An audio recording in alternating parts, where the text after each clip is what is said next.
Pagi itu menyingsing dengan langit yang perlahan memerah. Di atas hamparan padang pasir yang masih diselimuti dingin sisa malam, tampak bayangan pasukan yang bersiap menempuh perjalanan terakhir menuju kota Mekah.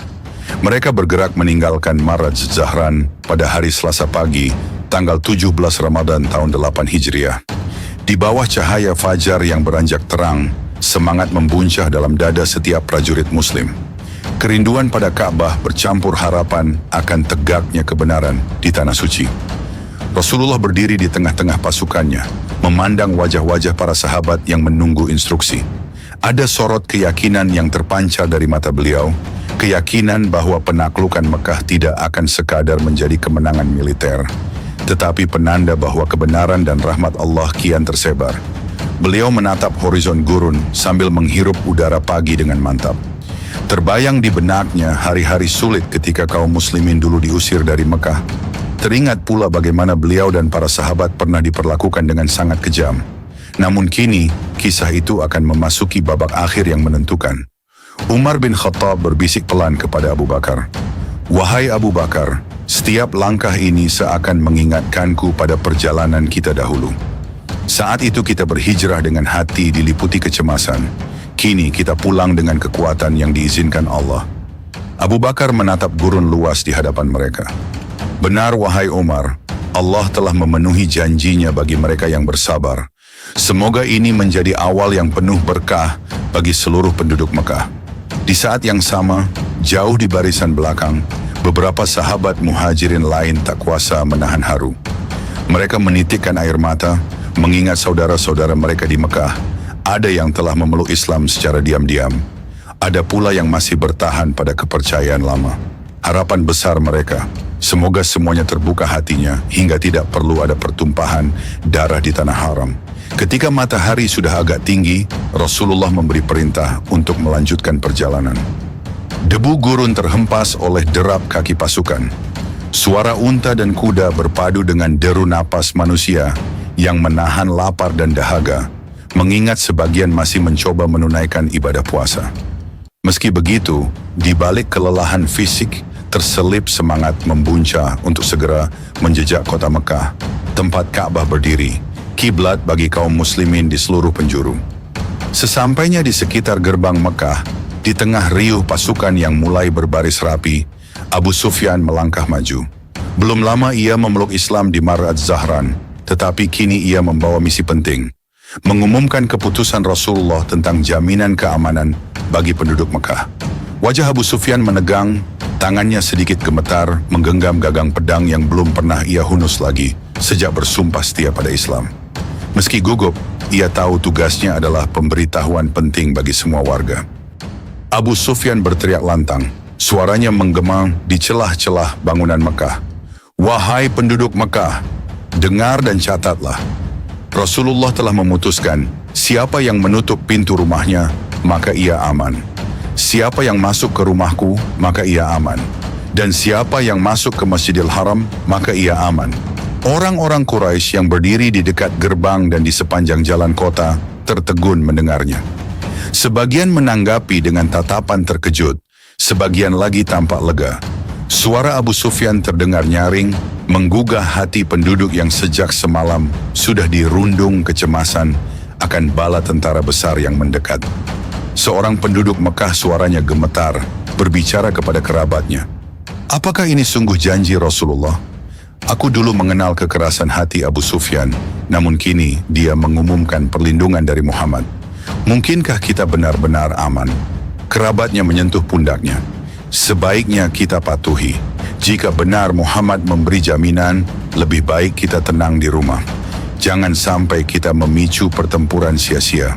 Tidak semua warga menyambutnya dengan senyum lega. Ada pula yang masih menaruh dendam, enggan mempercayai Nabi. Namun ancaman pasukan besar dengan persiapan matang membuat siapapun gentar. Suara Abu Sufyan yang menggema menancapkan harapan dan sedikit demi sedikit meruntuhkan rasa takut.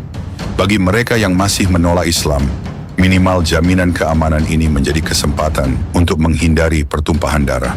Sementara itu, di sisi lain Rasulullah mengatur strategi pergerakan pasukan agar memasuki Mekah melalui beberapa jalur. Beliau membaginya menjadi 3 bagian. Pertama, sayap kanan di bawah komando Khalid bin Walid diperintahkan memasuki Mekah dari jalur dataran rendah. Kedua, sayap kiri di bawah komando Zubair bin Awam diperintahkan memasuki Mekah dari jalur dataran tinggi. Ketiga, pasukan Abu Ubaidah berjalan kaki tanpa senjata diperintahkan memasuki Mekah melalui lembah Wadi. Rasulullah memilih orang-orang ini bukan tanpa alasan. Khalid bin Walid yang baru memeluk Islam sebelum perjanjian Hudaybiyah terbukti tangguh dalam peperangan. Zubair bin Awam adalah salah satu sahabat terdekat, terkenal dengan kegagahan dan keteguhannya memegang amanah. Adapun Abu Ubaidah dikenal sebagai sahabat yang rendah hati, yang selalu siap menunaikan tugas dengan ketaatan penuh, bahkan tanpa persenjataan sekalipun.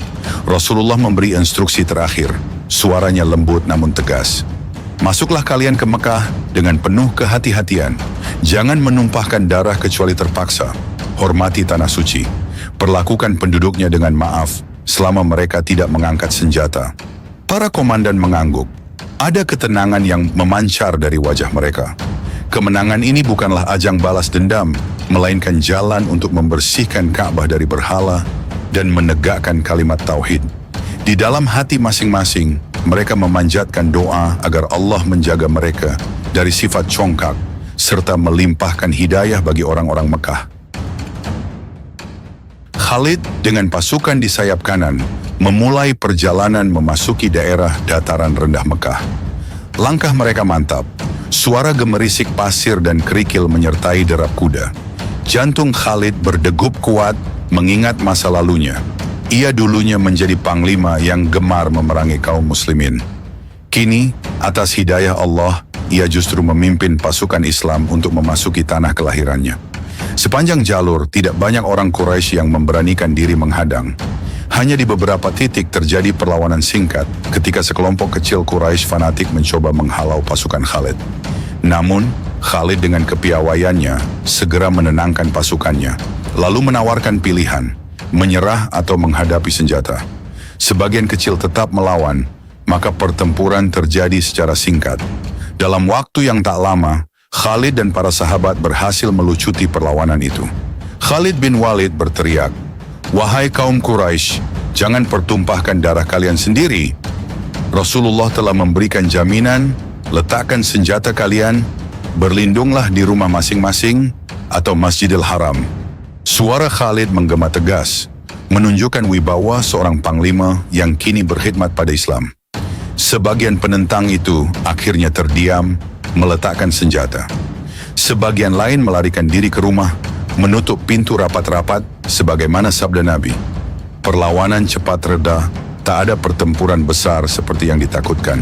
Khalid pun melanjutkan pergerakan, melintasi pemukiman yang mulai sepi, hingga akhirnya ia tiba di Bukit Syafa.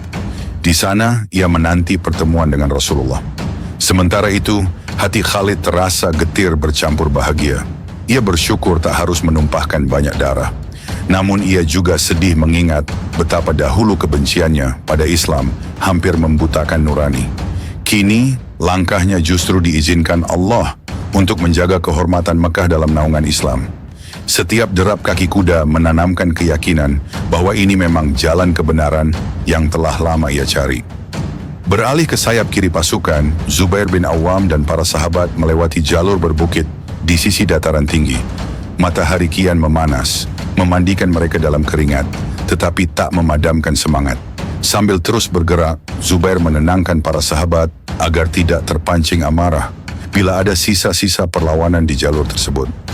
Begitu melewati lereng bukit dan memasuki area kota, Zubair justru tidak menghadapi perlawanan berarti. Beberapa warga Mekah memandang dengan tatapan khawatir, tetapi begitu mereka melihat bendera Rasulullah berkibar dan mendengar sabda tentang keamanan, tak banyak yang berani mengangkat senjata. Zubair menyeringai tipis pada pasukannya, menenangkan, "Alhamdulillah, sepertinya mereka sudah mendengar keputusan Rasulullah. Pastikan kita tidak menyakiti yang tak bersenjata. Jaga kedamaian ini." Angin kering gurun menerpa wajah-wajah lelah, seolah menjadi saksi bahwa Mekah makin terbuka menerima kedatangan kaum muslimin. Perlahan Zubair melihat bangunan-bangunan rumah yang dulu sangat dibanggakan Quraisy, Juga jalan-jalan yang pernah dijejaki Rasulullah semasa berdakwah di sini. Jauh di sanubarinya, ada rasa pilu atas segala penolakan masa lalu, namun juga kebahagiaan karena akhirnya penduduk Mekah akan merasakan cahaya Islam tanpa halangan. Zubair terus memacu kendaraannya hingga ia tiba di dekat sebuah tempat yang kelak disebut Masjid Al-Fat. Di sanalah ia menancapkan bendera Rasulullah dengan kokoh di tanah. Tindakan itu bagaikan simbol bahwa Mekah kini telah menerima Islam. Setelah menancapkan bendera, Zubair pun mendirikan tenda sederhana sebagai lokasi persinggahan. Nafasnya terasa lega tatkala ia menatap bendera itu berkibar. Zubair memandang bendera, berbicara pada sahabat-sahabatnya. Disinilah kita akan menunggu kedatangan Rasulullah. Kita tegakkan bendera beliau sebagai pertanda bahwa Mekah disambut dalam kedamaian, bukan kebencian. Para sahabat mengangguk, menyiapkan diri. Sebagian duduk beristirahat, menyeka keringat yang menetes deras. Adapun Zubair terus berdiri beberapa saat, hatinya dipenuhi syukur karena tak ada pertempuran yang berarti. Ia berharap perintah Rasulullah agar tidak menumpahkan darah kecuali terpaksa benar-benar terjaga hingga detik akhir. Di jalur lain, Abu Ubaidah melangkah bersama sejumlah sahabat tanpa senjata.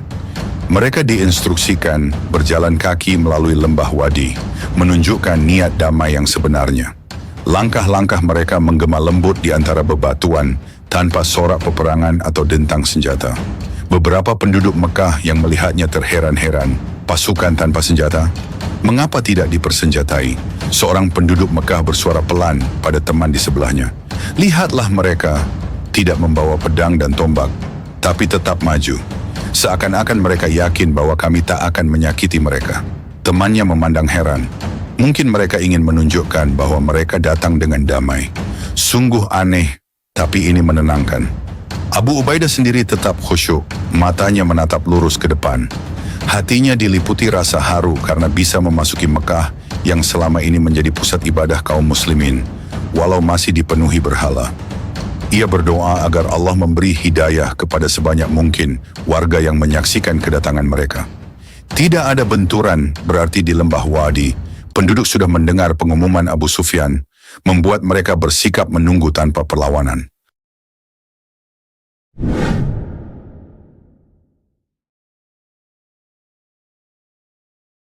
Pada hari itu, angin sejuk berembus perlahan di pelataran Masjidil Haram.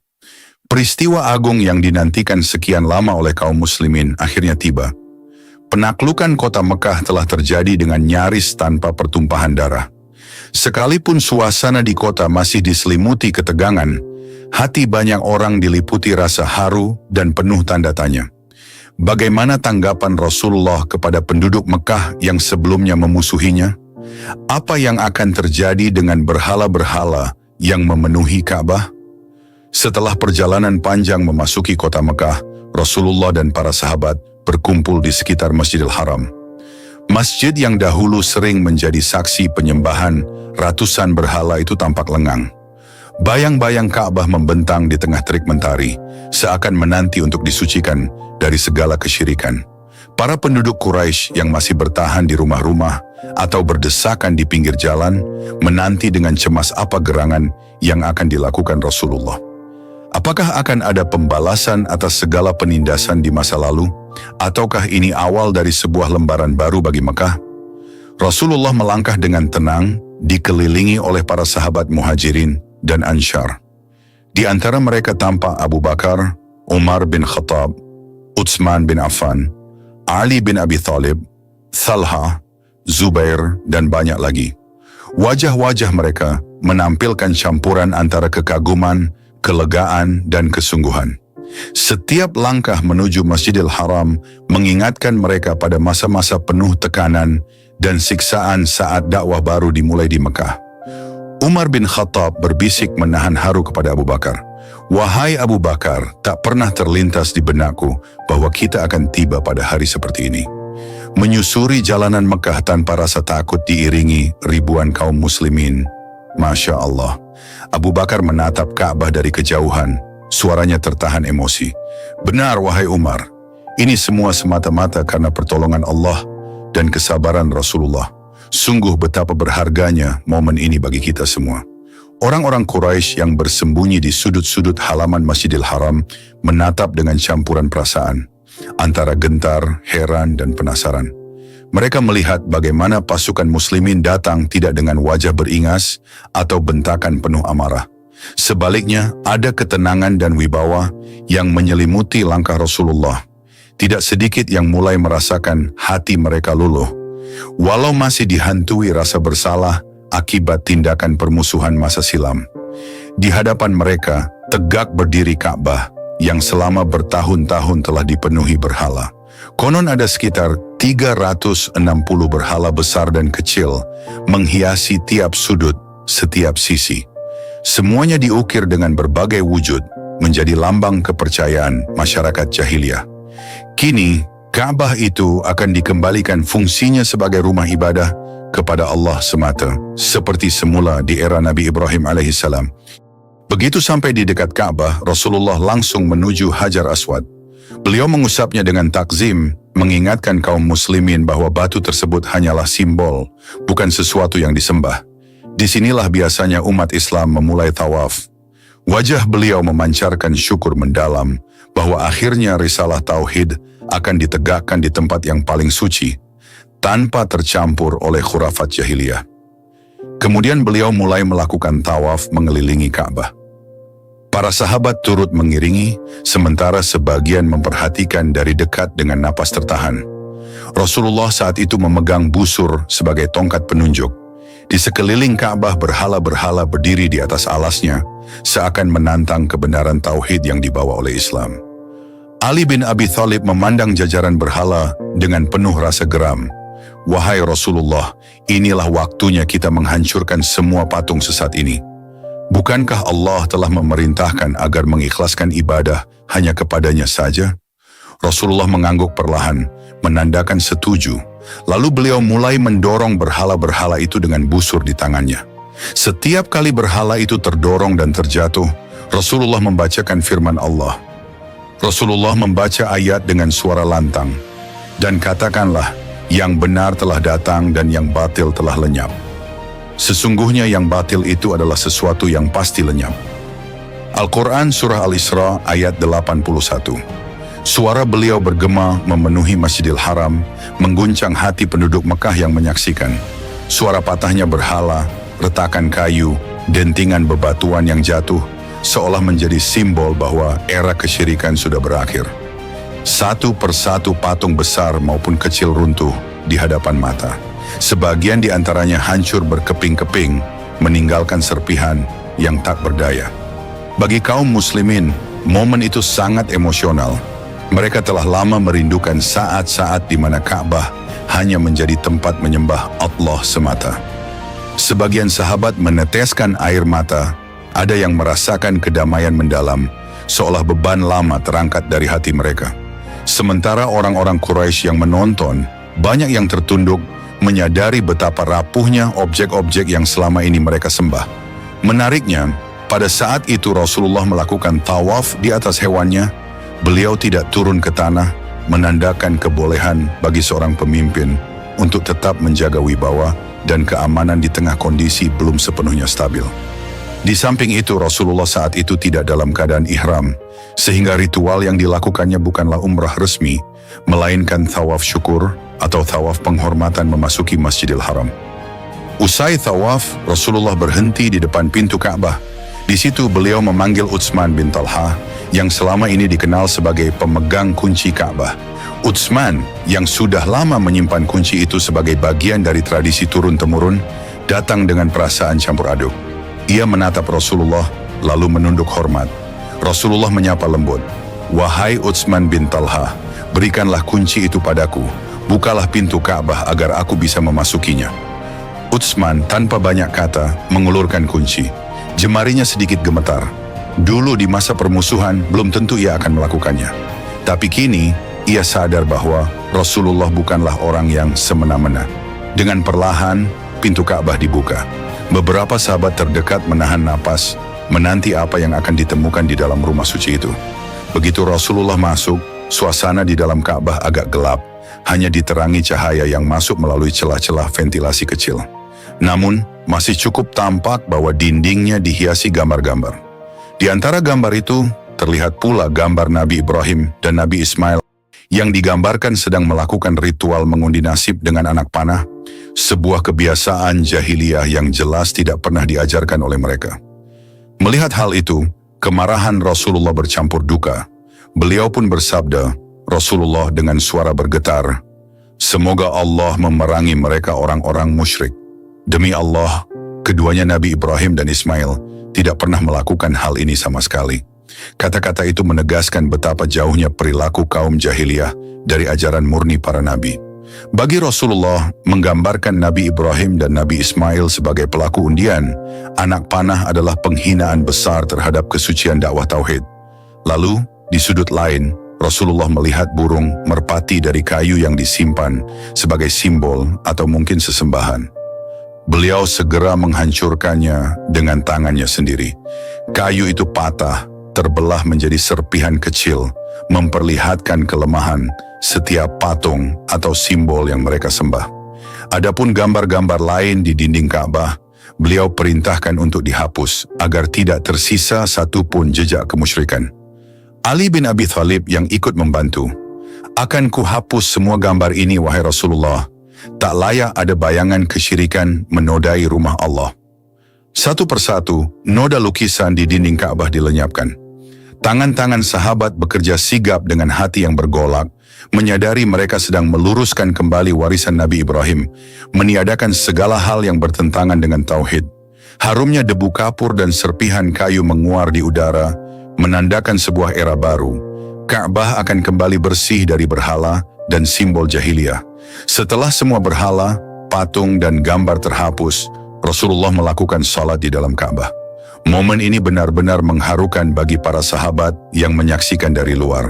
Ada yang memejamkan mata, seakan merasakan getar kebesaran Allah menyelimuti tempat suci itu. Suasana di luar Ka'bah menjadi sunyi. Para sahabat menantikan dengan penuh takzim, sementara sejumlah penduduk Mekah yang tadinya masih ragu, perlahan mendekat untuk menonton. Mereka ingin tahu apa yang akan dilakukan Rasulullah seterusnya. Rakaat demi rakaat, Rasulullah meneguhkan niat bahwa Ka'bah kini telah kembali pada fungsinya semula. Tidak terdengar suara lain kecuali hembusan angin yang menelusup melalui celah pintu dan dinding. Usai sholat, beliau keluar dengan wajah tenang, membawa aura yang meneduhkan. Masyarakat Quraisy yang berkerumun di sekitar halaman Ka'bah terpaku. Keheningan itu pecah ketika Rasulullah keluar dan berdiri di hadapan penduduk Mekah yang berkumpul. Mereka yang selama ini menentang dakwah Islam, merasa khawatir, penasaran, dan tidak tahu apa yang akan terjadi. Rasulullah mulai berbicara. Suaranya menyebar, menggema di pelataran Masjidil Haram.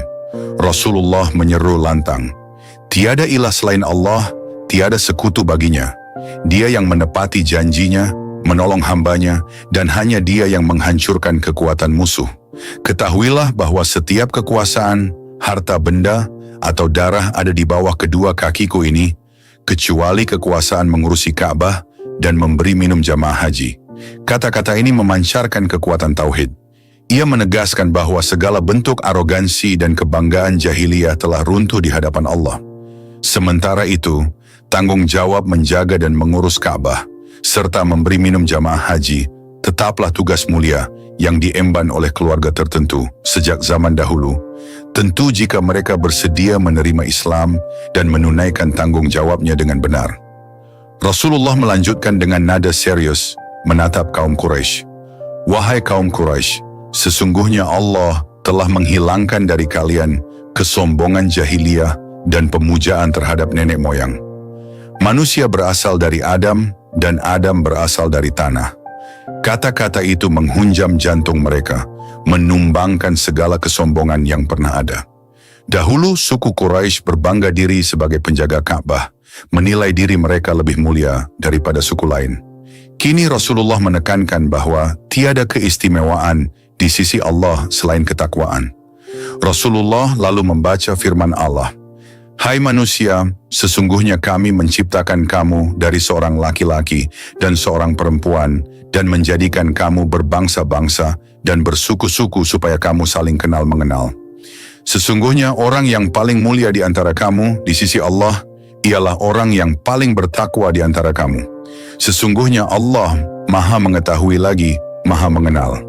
Al-Quran Surah Al-Hujurat ayat 13. Gema ayat suci itu membuat suasana semakin khidmat. Orang-orang Quraisy saling pandang, menelan ludah, merenungkan betapa luasnya rahmat Islam yang tidak lagi mendiskriminasi keturunan dan status sosial. Bagi kaum muslimin, ayat ini menegaskan kembali semangat persatuan dan persaudaraan di bawah bendera tauhid. Setelah hening sejenak, Rasulullah menatap rombongan Quraisy dengan pandangan lembut namun tegas. Muka mereka tampak penuh kecemasan. Mereka ingat betul bagaimana mereka menyakiti Nabi, menyiksa para sahabat, bahkan mengusirnya dari kampung halaman. Ketakutan membayang, apakah ini saatnya pembalasan? Rasulullah melontarkan pertanyaan, "Wahai kaum Quraisy, menurut kalian, apa yang akan aku lakukan terhadap kalian?" Orang-orang Quraisy terdiam. Mereka tak mampu menatap mata beliau, namun tak ingin pula berpaling. Salah seorang tokoh Quraisy menjawab dengan harapan tipis di dadanya. Tokoh Quraisy dengan suara tercekat, "Kami berharap kebaikan, wahai Muhammad. Engkau adalah saudara yang mulia, anak dari saudara yang mulia." Pernyataan ini seolah mewakili suara semua penduduk Mekah yang bersimpuh menantikan vonis. Mereka menyebut Rasulullah sebagai saudara yang mulia untuk menunjukkan pengakuan sekaligus permohonan ampun. Barangkali di hati mereka terngiang betapa mereka telah berbuat zalim, tapi kini tak punya daya selain memohon belas kasih. Keheningan selanjutnya diisi oleh kalimat menyejukkan. Rasulullah mengucapkan kata-kata yang akan dikenang sepanjang sejarah. Rasulullah tersenyum ringan, kemudian berkata, "Saya katakan kepada kalian apa yang dikatakan Yusuf kepada saudaranya. Pada hari ini tidak ada dendam untuk kalian. Pergilah, sesungguhnya kalian bebas." Kalimat itu sontak menghentak dada setiap orang. Alih-alih memerintahkan hukuman, Rasulullah justru mencontohkan sikap Nabi Yusuf alaihi salam yang memaafkan saudara-saudaranya meski mereka pernah berbuat jahat padanya. Bagi orang-orang Quraisy, keputusan ini bak cahaya fajar yang membuyarkan kegelapan. Mata mereka membelalak takjub, sementara hati mereka terguncang karena tak menyangka Rasulullah sedemikian pemaaf. Sebagian orang Quraisy menunduk, mengeluarkan air mata penyesalan, namun juga kelegaan. Ada yang lunglai karena beban rasa bersalah, kemudian sujud syukur karena mereka terhindar dari balasan yang mengerikan. Kaum muslimin pun terharu melihat besar hati Nabi mereka. Umar bin Khattab yang terkenal keras, tak kuasa menahan kepiluan bahagia. Ia menunduk, berzikir di dalam hati, memuji kebesaran akhlak Rasulullah. Umar bin Khattab berbisik pada Ali, "Masya Allah, sungguh aku tak bisa membayangkan ketinggian akhlak ini. Dahulu mereka menyiksa kita, sekarang Rasulullah bebaskan mereka tanpa syarat." Ali mengangguk, menitikkan air mata. "Beginilah Islam, wahai Umar. Seandainya penduduk Mekah tahu betapa indahnya ajaran ini sejak dulu, tentu tak akan ada permusuhan." Setelah menyampaikan pidato pengampunan, Rasulullah memanggil kembali Utsman bin Talha. Dengan tenang beliau mengembalikan kunci Ka'bah kepadanya, padahal sempat terbetik di pikiran banyak orang, apakah kunci itu akan diambil alih oleh kaum muslimin? Ternyata tidak. Rasulullah tetap menghormati hak pemegang kunci, asalkan mereka merawat Ka'bah sesuai perintah Islam. Rasulullah menyerahkan kunci, memandang Utsman bin Talha dengan bijak. "Terimalah kunci ini dan rawatlah amanahmu dengan sebenar-benarnya. Tak seorang pun boleh mencabutnya darimu, kecuali orang yang zalim." Kata-kata itu menjadi bukti keluhuran Rasulullah, menegaskan bahwa penaklukan Mekah bukan upaya perebutan kekuasaan atau pemusnahan suku tertentu, melainkan usaha mengembalikan keagungan Ka'bah sebagai pusat peribadatan kepada Allah semata, sesuai jejak Nabi Ibrahim. Ketika waktu salat tiba, Rasulullah memberikan sebuah perintah yang selamanya akan dikenang. Memerintahkan Bilal bin Rabah untuk naik ke atas Ka'bah dan mengumandangkan azan. Perintah ini sekaligus menjadi simbol bahwa tak ada lagi larangan bagi kaum muslimin untuk beribadah di tempat suci itu, dan bahwa orang-orang yang dulu dipandang rendah pun kini menjadi mulia dalam Islam. Bilal, seorang mantan budak yang pernah disiksa hebat oleh tuannya di Mekah, kini berdiri di puncak Ka'bah. Nafasnya tertahan, matanya menatap ke arah langit yang cerah, lalu ia membuka mulutnya memanggil manusia kepada Allah. Suara azan yang merdu menggema, menggugah hati setiap orang di dalam dan sekitar Masjidil Haram. Orang-orang Quraisy menengadah, takjub akan keindahan dan keberanian ini. Bilal melantunkan azan penuh keharuan. Allahu Akbar, Allahu Akbar. Bagai hembusan angin segar yang menerpa kota, kalimat-kalimat tauhid itu melingkupi seluruh Mekah. Sebagian penduduk yang masih kafir merasakan ketenangan aneh, seakan ini adalah panggilan jiwa yang tak bisa dibungkam. Sementara kaum muslimin menitikkan air mata, teringat betapa Bilal dulu disiksa di gurun pasir, sambil dipaksa menanggalkan keimanan. Kini Bilal justru menjadi juru panggil salat di atas rumah Allah yang paling suci. Umar bin Khattab merasakan haru mendalam, bicara pada Abu Bakar. Masya Allah, lihatlah Bilal. Dulu punggungnya dibakar terik matahari dan dadanya ditekan batu besar. Kini ia bersuara lantang dari puncak Ka'bah dengan kalimat yang membesarkan nama Allah. Abu Bakar tersenyum, menahan linangan air mata. Sungguh, ini balasan dari Allah bagi orang yang teguh memegang iman. Betapa indahnya Islam. Azan Bilal menyentuh hati setiap insan yang mendengar. Bagi penduduk Mekah, ini adalah pernyataan jelas. Zaman kesyirikan telah berlalu, dan cahaya tauhid menyinari kota ini. Tidak ada pertumpahan darah masif, tidak ada balas dendam brutal sebagaimana ditakuti banyak orang. Yang ada hanyalah pembersihan Ka'bah dari berhala dan penghancuran simbol-simbol kesyirikan, diiringi pintu maaf yang terbuka selebar-lebarnya bagi siapapun yang menyerah. Selesai azan, orang-orang pun bersiap menunaikan sholat. Rasulullah mengimami para sahabat, sementara sebagian penduduk Quraisy memperhatikan dalam diam. Ada yang menonton dari balik tirai rumah, ada pula yang diam-diam mengikutinya sambil menahan isak tangis karena sadar inilah kebenaran. Mereka menyaksikan bagaimana kaum muslimin melakukan ruku', sujud, dan tumaninah dengan khusyuk. Bersatu dalam satu barisan tanpa membedakan suku atau status sosial. Setelah sholat, Rasulullah berbaur dengan kaum muslimin, menebar senyum, menenangkan mereka yang masih syok akan perubahan drastis ini. Para sahabat menyalami penduduk Mekah yang bersedia mendekat, meyakinkan mereka bahwa tidak ada lagi permusuhan. Sebagian malah memberikan bantuan kepada yang membutuhkan. Rasa damai perlahan meresap ke segala penjuru kota. Tidak sedikit penduduk Mekah yang mulai membuka hatinya. Sejumlah tokoh Quraisy bahkan datang kepada Rasulullah, menyatakan keislaman mereka lantaran terpukau akan akhlak beliau. Mereka mengatakan belum pernah melihat seorang penakluk yang begitu pemaaf dan lembut, padahal posisi kekuasaan sedang berada di tangannya. Seorang mantan penentang Islam mendatangi Rasulullah, berbicara terharu. Wahai Muhammad, dahulu aku memusuhimu habis-habisan. Kini melihatmu memaafkan semua, hancur rasa sombongku. Aku bersaksi tiada ilah selain Allah dan engkau adalah Rasulnya. Rasulullah membalas dengan senyum hangat. Tanpa dendam, tanpa sinis, sikap inilah yang mengikat hati manusia lebih kuat daripada rantai manapun.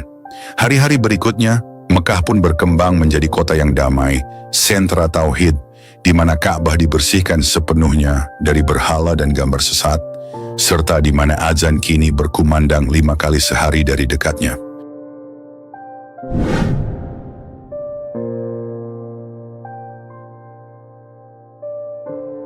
Angin siang berembus menyapu pelataran sekitar Ka'bah, membawa butiran debu tipis yang masih berserak setelah penghancuran berhala-berhala sehari sebelumnya.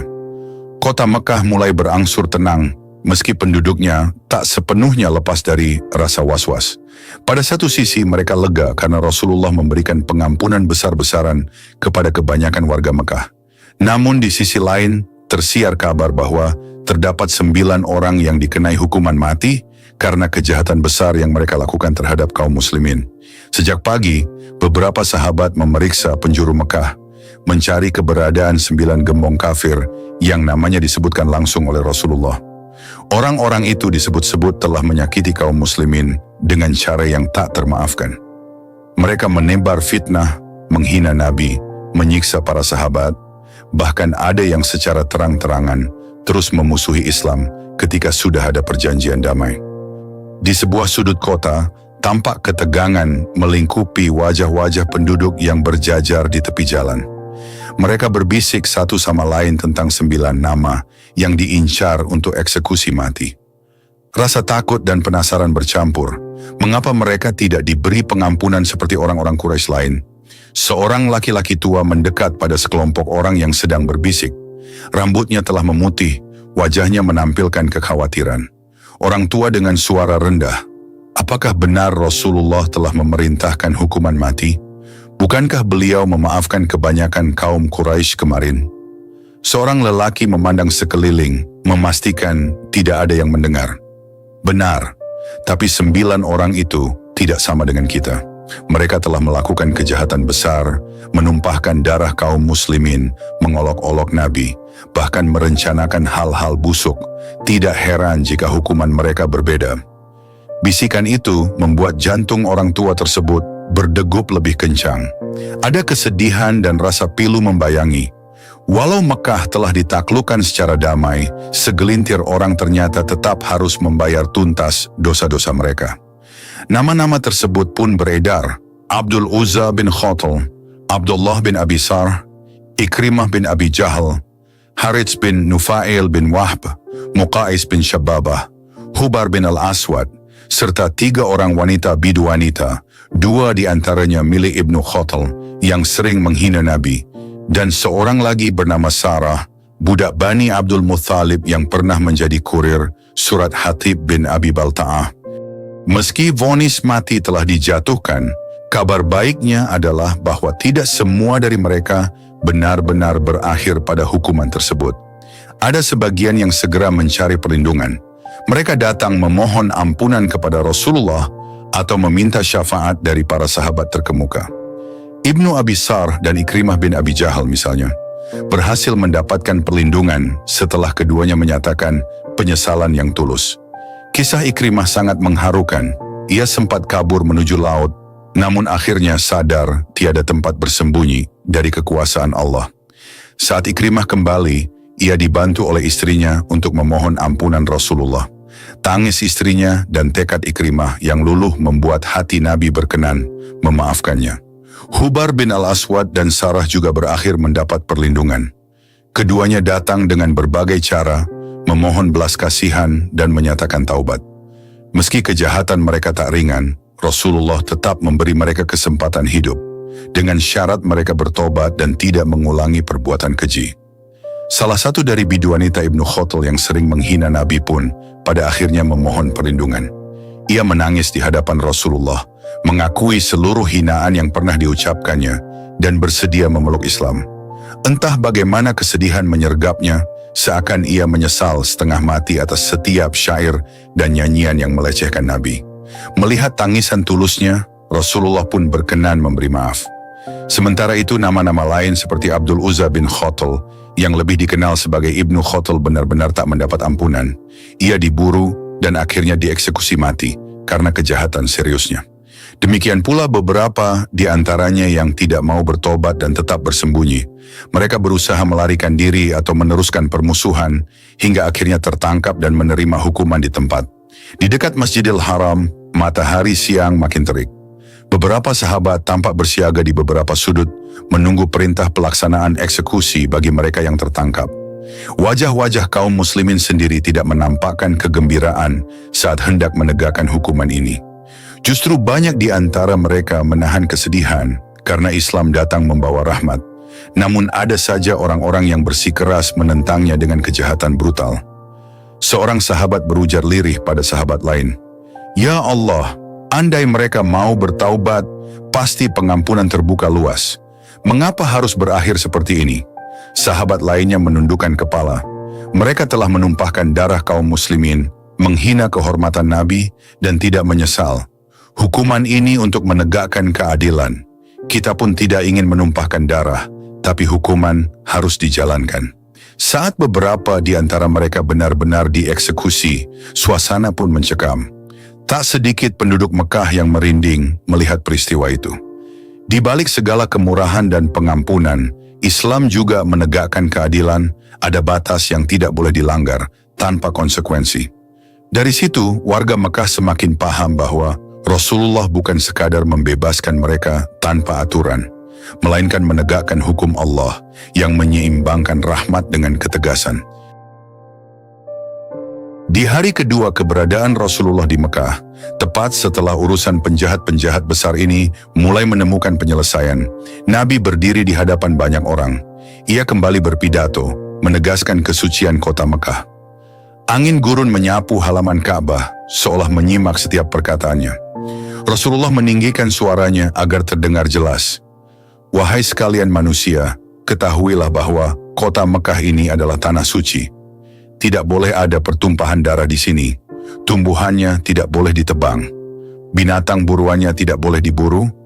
Rerumputannya tidak boleh dicabut. Dan tidak boleh memungut barang yang jatuh kecuali untuk diumumkan. Gemuruh takbir pun terdengar sebagai tanda setuju.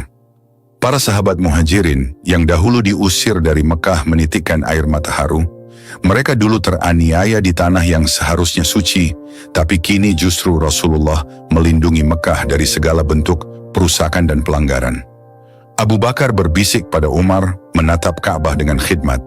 Lihatlah wahai Umar, betapa Rasulullah memastikan agar tidak ada satupun kezaliman tersisa di Mekah.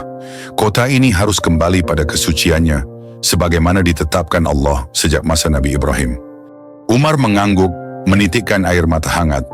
Benar wahai Abu Bakar, kini Mekah benar-benar berada di bawah cahaya Islam, di mana tak seorang pun boleh berbuat sewenang-wenang. Perintah Rasulullah itu menjadi pegangan baru bagi penduduk Mekah. Mereka mulai menumbuhkan kesadaran bahwa tanah haram ini bukan tempat untuk menumpahkan darah atau melakukan kerusakan. Masyarakat perlahan menata kehidupan, mencoba menyesuaikan diri dengan aturan Islam, meski bagi sebagian orang belum sepenuhnya memahami atau memeluk agama baru ini. Ketika suasana Mekah mulai tenang, Rasulullah pergi ke Bukit Syafa. Di sana beliau menengadahkan tangan, berdoa dengan penuh kekhusyukan. Beberapa sahabat ikut mengitarinya, tetapi mereka memberi ruang agar Nabi bisa berdoa tanpa gangguan. Di kejauhan, tampak rombongan kaum Ansyar, para penolong Rasulullah dari Madinah, berkumpul dan berbisik. Di wajah mereka terlukis kecemasan.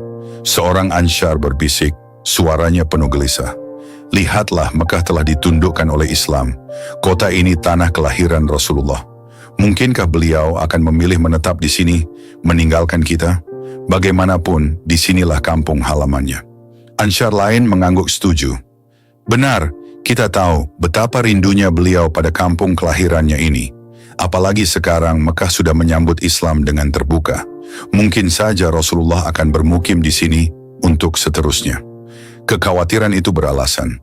Kaum Ansyarlah yang menampung Rasulullah ketika diusir dari Mekah, memberi perlindungan dan dukungan penuh hingga Islam tumbuh besar di Madinah. Mereka merasa sedih jika tiba-tiba harus kehilangan Rasulullah, yang barangkali ingin kembali menempati kota asalnya setelah semuanya dikuasai. Tanpa mereka sadari, bisikan itu terdengar hingga ke telinga Rasulullah. Beliau menyelesaikan doanya di atas Bukit Syafa, lalu menoleh ke arah kaum Ansyar dengan pandangan penuh kasih. Beberapa sahabat Muhajirin menyadari gelagat Nabi yang tampak iba melihat kecemasan para Ansyar. Rasulullah bertanya lembut kepada sekelompok Ansyar, "Apa yang sedang kalian bicarakan, wahai saudaraku?" Para Ansyar saling berpandangan. Sebagian menunduk, ragu untuk mengutarakan isi hati.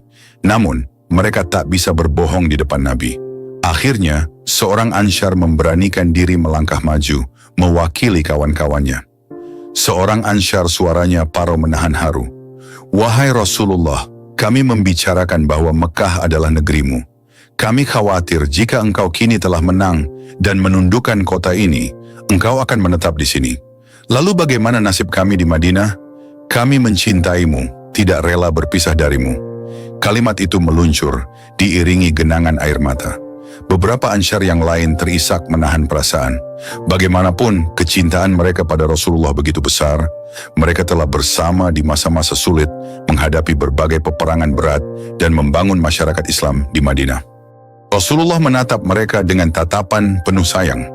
Beliau mengerti betul rasa takut dan cinta yang menyelimuti hati para Ansyar. Perlahan beliau tersenyum, lalu mengucapkan kalimat yang menenangkan hati mereka. Rasulullah dengan suara tegas namun lembut, "Hidup dan matiku akan berada di tempat hidup dan matinya kalian." Seketika ucapan itu menggugah haru seluruh Ansyar. Mendengar jaminan dari lisan Rasulullah bahwa beliau akan tetap bersama mereka, hati mereka serasa lega. Mereka saling pandang, menitikan air mata bahagia. Suasana haru membuncah di sekitar Bukit Syafa. Beberapa Ansyar bahkan meneteskan air mata sambil bersyukur karena Nabi yang mereka cintai tak akan meninggalkan mereka begitu saja. Seorang Ansyar menyeka air mata, berseru penuh rasa syukur, "Allahu Akbar, Alhamdulillah, Rasulullah tetap bersama kita. Betapa baiknya engkau, wahai Nabi. Engkau takkan pernah meninggalkan orang-orang yang berjuang menegakkan agama bersamamu di Madinah." Suasana haru itu menyebar hingga menyentuh hati para muhajirin yang menyaksikan. Mereka pun teringat betapa besar jasa kaum Ansyar yang rela berbagi rumah dan harta ketika kaum muslimin hijrah dari Mekah beberapa tahun silam. Kini, Rasulullah memastikan hubungan persaudaraan itu tetap kukuh, bahwa kota Madinah tetap menjadi tempat kediamannya. Setelah memberi ketenangan kepada kaum Ansyar, Rasulullah kembali memandang kota Mekah dari puncak Bukit Syafa. Beliau telah memulihkan kesucian Ka'bah dengan menghancurkan berhala, menegakkan hukum terhadap para penjahat besar, dan sekarang menyatakan kembali kemuliaan tanah haram. Ekspresi di wajah beliau memancarkan ketegasan sekaligus kasih sayang. Tiada lagi dendam, tak ada lagi kekerasan yang tak perlu. Hanya satu pesan, Islam adalah agama yang menebarkan rahmat, namun juga tegas bagi mereka yang melampaui batas. Kerumunan penduduk Mekah, baik yang sudah memeluk Islam ataupun belum, merasakan getaran semangat baru. Wajah-wajah tegang mulai mencair. Kaum musyrik yang tadinya bersikap keras, kini menyadari bahwa Islam bukan sekadar kekuatan militer, melainkan juga risalah yang menegakkan keadilan dan kasih sayang. Kesembilan orang yang merasakan hukuman mati atau ancaman mati hanyalah bukti bahwa kejahatan terencana tak akan pernah dibiarkan.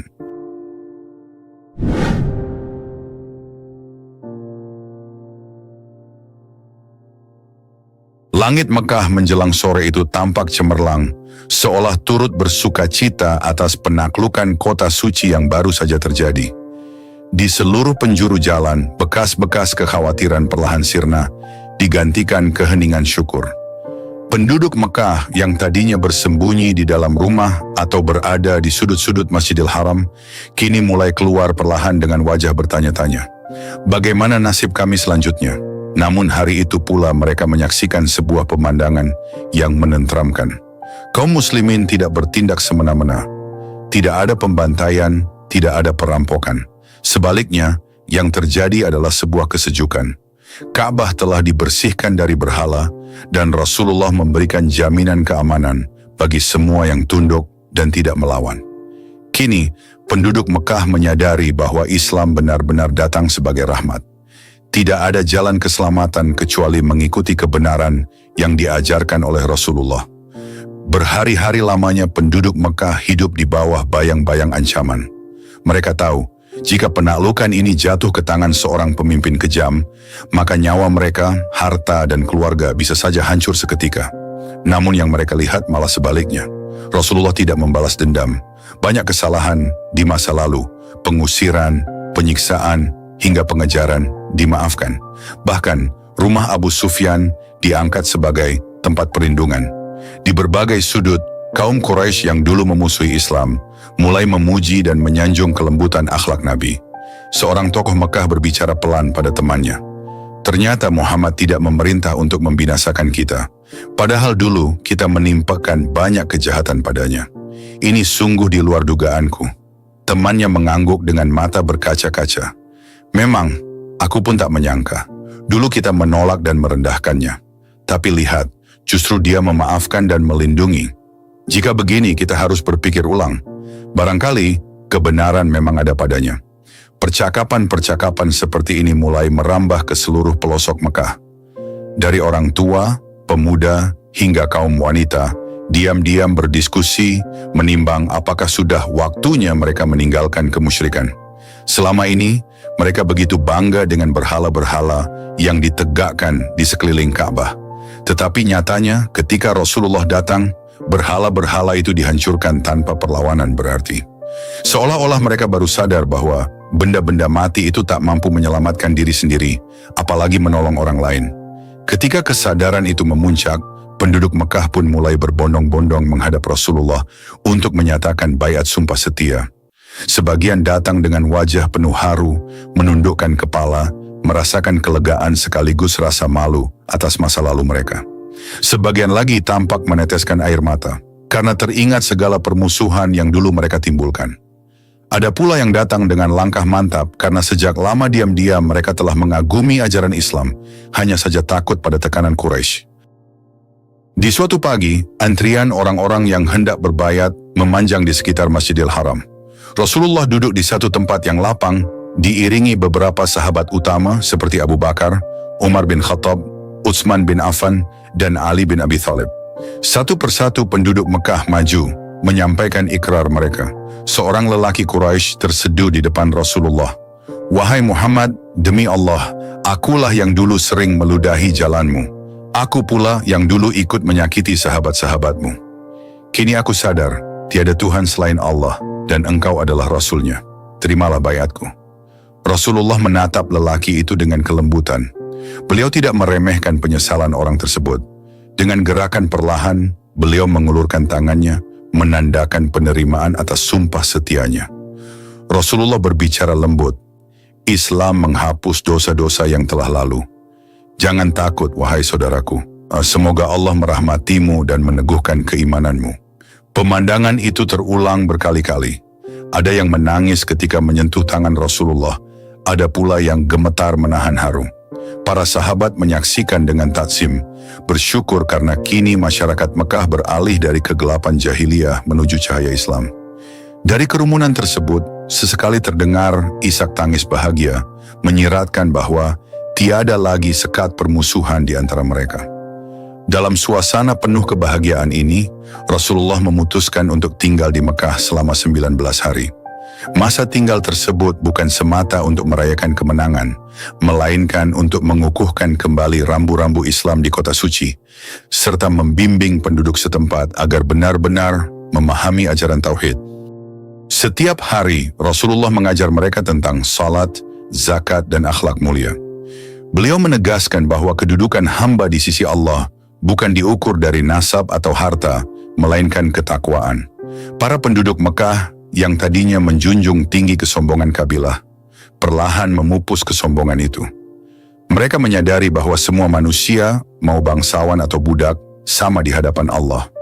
Rasulullah berpidato di depan Masjidil Haram, "Ketahuilah, wahai penduduk Mekah, bahwa Allah tidak memandang rupa dan harta kalian, tapi memandang hati dan amal kalian. Jauhilah kezaliman, karena kezaliman itu kegelapan di hari kiamat." Seruan Rasulullah menggema di jalan-jalan. Penduduk Mekah mulai memahami makna persaudaraan dalam Islam. Mereka tak lagi gengsi untuk meminta nasihat dari sahabat-sahabat Rasulullah, termasuk dari kalangan muhajirin yang dulu diusir oleh tangan-tangan jahat mereka sendiri. Hal ini semakin menyuburkan suasana damai di seluruh penjuru kota. Salah satu hal penting yang dilakukan Rasulullah saat tinggal di Mekah adalah memerintahkan Abu Usaid al-Khuzai untuk memperbarui batas tanah haram. Bagi kaum muslimin, tanah haram memiliki kekhususan hukum. Tidak boleh ada perburuan liar, tidak boleh ada penebangan pohon sembarangan, dan lain-lain. Selama ini, batas-batas itu ada, namun setelah sekian lama, sebagian mulai kabur atau tidak dipedulikan oleh kaum musyrik. Dengan arahan Rasulullah, Abu Usaid menandai ulang wilayah suci ini. Ia memasang rambu-rambu dan memberitahukan kepada penduduk Mekah bahwa tempat yang dilanggar itu akan berdosa. Sesekali ia berkeliling ditemani beberapa sahabat, memastikan tak ada kerancuan lagi dalam memaknai batas-batas tanah haram. Abu Usaid al-Khuzai berdialog dengan warga saat menancapkan rambu. "Wahai saudara-saudaraku, inilah tanda bahwa mulai titik ini hingga titik selanjutnya, termasuk tanah haram, Rasulullah menegaskan kita wajib menjaga kesucian ini. Jangan sampai menebang pohon atau menangkap hewan tanpa alasan syar'i. Seorang warga Mekah menyimak dengan serius. Kami berterima kasih atas penjelasan ini. Sebelumnya kami kurang paham sejauh mana batas-batas yang harus dijaga. Pemasangan ulang rambu-rambu itu menegaskan kembali pesan bahwa Mekah bukan sekadar kota biasa, tetapi tempat suci yang harus dilindungi. Nuansa keberkahan terpancar, menambah ketenangan bagi penduduk yang baru memeluk Islam. Selain itu, Rasulullah juga mengirim tim-tim khusus untuk berdakwah dan menghancurkan berhala yang masih tersisa di daerah sekitar Mekah. Selama ini, masyarakat pinggiran kerap menyimpan patung sesembahan di rumah masing-masing. Tak jarang jumlahnya puluhan. Dengan lembut, para utusan itu mendatangi perkampungan, menjelaskan bahwa tidak layak menyembah makhluk ciptaan sendiri, apalagi jika hanya berbentuk kayu atau batu yang tak berdaya. Suatu ketika, seorang sahabat berteriak lantang di tengah jalanan Mekah. Seorang sahabat berseru di keramaian, "Wahai penduduk Mekah, siapa yang beriman kepada Allah dan hari akhir, jangan biarkan ada berhala di rumahnya, kecuali dihancurkan." Seruan ini menggugah banyak orang. Mereka sadar, jika ingin benar-benar beriman, maka harus meninggalkan sisa-sisa kesyirikan. Beberapa penduduk pun pulang tergesa-gesa, memecahkan patung-patung kecil yang selama ini diletakkan di sudut rumah. Ada yang menangis menyesali kebodohan masa lalu, ada pula yang merasa lega akhirnya terbebas dari budaya menyembah berhala. Di ganggang sempit, sesekali terdengar dentingan kayu atau batu yang dihancurkan, dan tak jarang disusul lantunan istighfar. Peristiwa penaklukan Mekah dan baiat penduduknya benar-benar menjadi titik balik bagi sejarah Islam. Dulu kaum musyrikin berkuasa, menindas kaum lemah, dan merintangi setiap cahaya kebenaran. Kini, kekuatan politik dan agama di Jazirah Arabia mulai berada di tangan kaum muslimin. Orang-orang yang dulu memandang rendah Islam, kini tertegun menyaksikan kaum muslimin memimpin Mekah dengan keadilan. Bagi mereka, ini bukan sekadar perubahan penguasa, melainkan perombakan tatanan. Tidak ada lagi idolatri, tidak ada lagi pemujaan selain kepada Allah. Meski awalnya sebagian penduduk masih bimbang, tapi lambat laun cahaya Islam menyentuh hati mereka. Seorang wanita Mekah mendekap anaknya, menatap Ka'bah yang kini bersih dari berhala. "Lihatlah anakku, dulu Ka'bah dipenuhi patung, sekarang tidak ada satupun, dan nyatanya kita baik-baik saja, bahkan hidup kita terasa lebih tentram." Anaknya menjawab polos, "Ibu, apakah kita akan terus bersama Muhammad dan menyembah Allah saja?" Sang ibu menitikkan air mata bahagia. "Ya, nak, inilah kebenaran. Kita dulu tertipu oleh berhala yang tak bisa berbuat apa-apa. Alangkah indahnya Islam menuntun kita pada keselamatan sejati." Kisah-kisah seperti ini menggambarkan betapa tuntasnya penaklukan Mekah dalam menanamkan benih iman di hati masyarakat. Tidak sekadar menang secara fisik, tetapi menang di ranah batin. Para sahabat yang berasal dari Madinah, yang dikenal sebagai kaum Ansyar, bahkan merasa terharu menyaksikan penduduk Mekah yang dulu bersikeras mengusir Rasulullah, kini berbalik menyatakan keimanan dan kepatuhan.